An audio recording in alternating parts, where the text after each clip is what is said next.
หลายเด่นเด่นเยี่ยวเก่งหลายเยี่ยวโอเค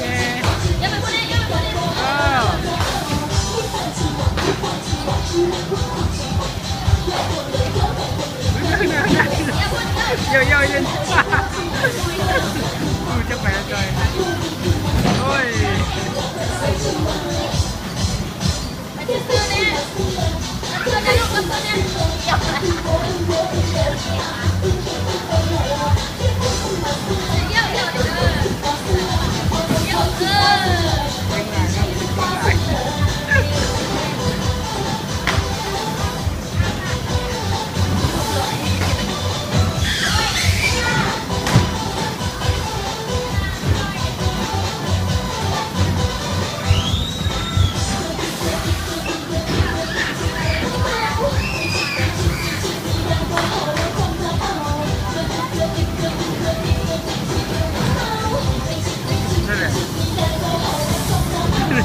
กูจังดีแล้วจอย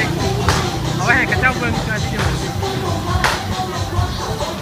ไม่ได้น้ำข้นกันเลย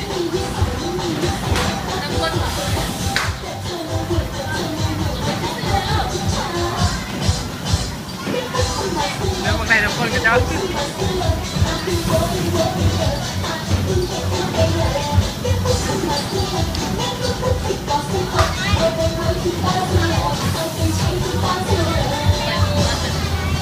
เด่นเก้าได้ไหมเด่น